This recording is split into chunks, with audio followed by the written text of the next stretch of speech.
Horror कहानियाँ थी। भेड़िया इंसान। विनोद नाम का एक लड़का होता है जो बेरोज़गार होता है। काफ़ी मशक्क़त करने के बाद भी उसे कोई भी जॉब वगैरह नहीं मिलती है, जिससे परेशान होकर वह प्रतीक नाम के एक अमीर लड़के को ट्यूशन पढ़ाना स्टार्ट कर देता है। सर, आज मेरा जन्मदिन है और मैंने आज शाम हमारे फार्म हाउस पर एक बहुत बढ़िया पार्टी रखी है। सर, आप प्लीज आइएगा। मैं आपको अपने फार्म हाउस की लोकेशन सेंड कर देता हूँ, ठीक है? किसी पार्टी में गए हुए विनोद को एक अरसा हो जाता है। वह 2 बजे कोचिंग को ख़त्म कर घर के लिए जाने लगता है और सोचने लगता है, आज बड़े दिनों के बाद बहुत बढ़िया और स्वादिष्ट खाना खाने को मिलेगा। उसके बाद वह घर के कामों में व्यस्त हो जाता है। देखते ही देखते शाम के 6 बज जाते हैं। अरे 6 बज गए। मुझे तो प्रतीक की बर्थडे पार्टी में जाना है। अभी निकलूंगा तो समय पर पहुंच जाऊंगा, वरना देर हो जाएगी। विनोद तैयार होता है और उसे एक ऑटो दिखता है। वह ऑटो वाले को वहाँ का एड्रेस बताता है। हाँ ठीक है साहब, चल लेंगे। हाँ, पर पूरे 200 रुपए लूंगा। अरे बाप रे, 200 रुपए? अरे ये तो बहुत ज्यादा है। मैं तुम्हें सिर्फ 50 दे सकता हूँ। मजाक कर रहे हो क्या साहब? अरे इतनी दूर जाना है और सिर्फ 50 रुपए? चलिए ठीक है, 100 दे देना बस।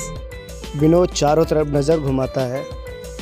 उसे दूर दूर तक कोई दूसरा ऑटो नहीं दिखता। अगर ये रिक्शा छूट गई तो क्या पता जल्दी कोई रिक्शा मिलेगी या नहीं। एक काम करता हूँ, इसी में चला जाता हूँ। विनोद रिक्शा में बैठ जाता है। ठंडी का मौसम था तो विनोद जैकेट ले जाना भूल गया था। वह ठंड में सिकुड़ जाता है। तभी थोड़ी देर बाद ऑटो एक बड़े से पेड़ के बाद रुक जाता है। अरे क्या हुआ? तुमने अचानक रिक्शा क्यों रोक दी? अरे साहब, मैं इससे आगे नहीं जाऊंगा। क्यों? क्या हुआ? तुमने तो कहा था तुम मुझे मेरे बताए हुए पते पर पहुंचा दोगे। अब क्या परेशानी हो गई? अब वो साहब, लोगों का कहना है कि सामने वाले जंगल में कुछ बुरी शक्तियां रहती हैं और वहां इंसानों को अपना शिकार बनाती है। 2 महीने पहले इसी पेड़ पर एक जवान लड़की की लाश लटकी हुई मिली थी। उसके शरीर के कई हिस्से गायब थे।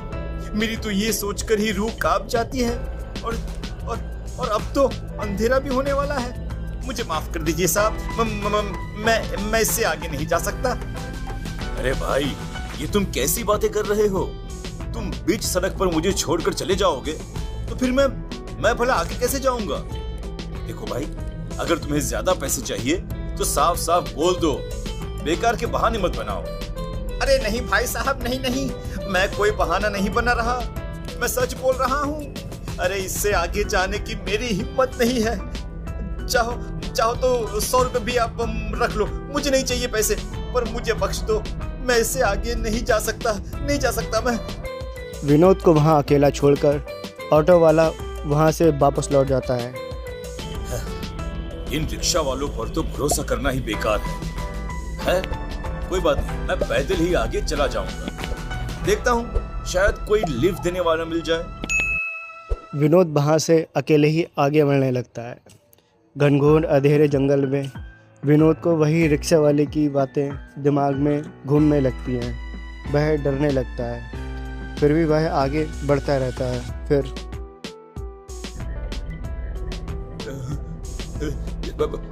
यहाँ पर तो चारों तरफ भयानक आवाज सुनाई दे रही है। कहीं उस रिक्शा वाले की बात सच तो नहीं? कमबख्त, यहाँ रास्ते में कोई दिखाई भी तो नहीं दे रहा जिससे मैं लिफ्ट लेकर आगे जा सकूं। विनोद तेजी से अपने पैर आगे बढ़ाने लगता है। तभी अचानक उसका पैर एक बड़े से पत्थर पड़ जाता है और वहाँ से ढलान पे लुढ़कने लगता है। गिरते गिरते उसे काफ़ी चोट आ जाती है और वही कटीले पेड़ के ऊपर टकराकर वहीं गिर जाता है।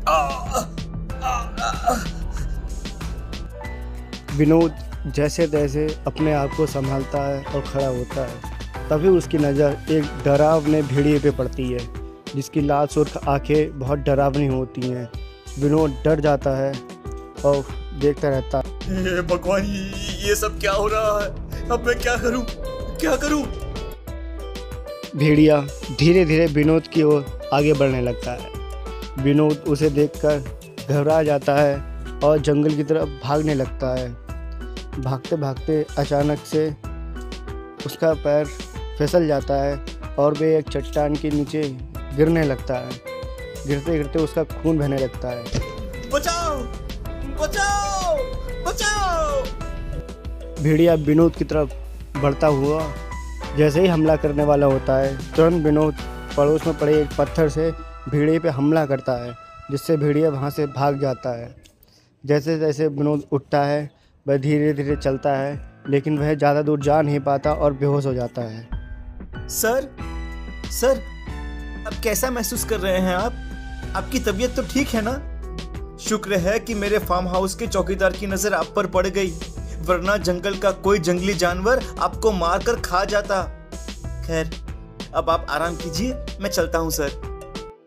तभी प्रतीक वहाँ से चला जाता है और विनोद घबराहट के चक्कर में लेटा रहता है।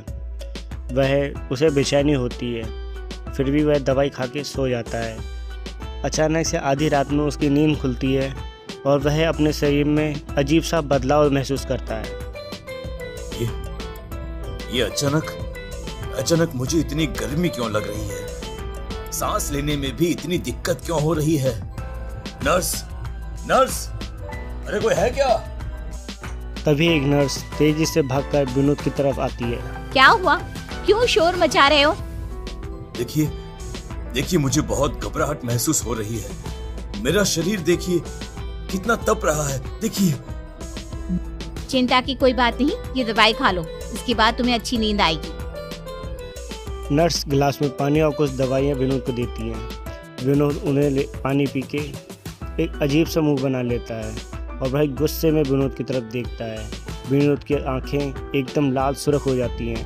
अरे ये क्या? विनोद के नाखून लंबे होने लगते हैं, उसके बाल बड़े होने लगते हैं। देखते देखते विनोद एक भयंकर भेड़िया में तब्दील हो जाता है। वह नर्स का गला पकड़ लेता है।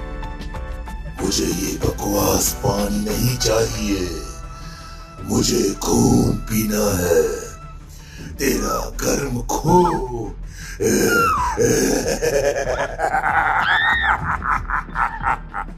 बचाओ, कोई बचाओ मुझे।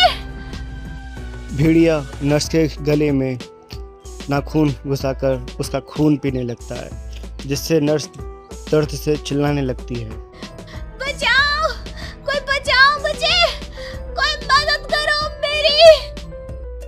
नर्स की आवाज़ सुनकर बाकी के कर्मचारी उसकी तरफ तेजी से भागकर आने लगते हैं। उन्हें देखकर भेड़िया खिड़की से कूदकर चला जाता है। क्या अभी यहाँ सच में एक इंसानी भेड़िया था?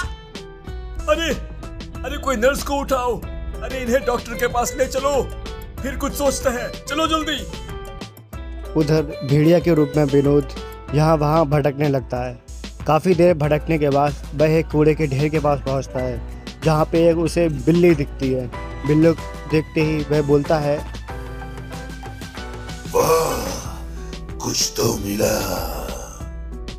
बिल्ली को खाने के बाद वह वहीं लेट जाता है और आसमान की तरफ टकटकी लगाकर देखता रहता है। तभी अरे विनोद साहब, आप यहाँ इस हालत में कचरे के ढेर पर क्या कर रहे हैं? और आपकी ये हालत कैसे हुई? विनोद को होश आने पर वह उठता है और आसपास कूड़े के ढेर को देखकर चौंक जाता है। चलिए मैं आपको घर छोड़ देता हूँ। उसके बाद कैलाश विनोद को उसके घर छोड़ देता। विनोद आखिर भेड़िया कैसे बना, उसके साथ जंगल में क्या हुआ? अगर आपको आगे का कहानी जाननी है तो चैनल को सब्सक्राइब जरूर करें और कमेंट में नेक्स्ट पार्ट के लिए कमेंट ज़रूर करें। Thank you.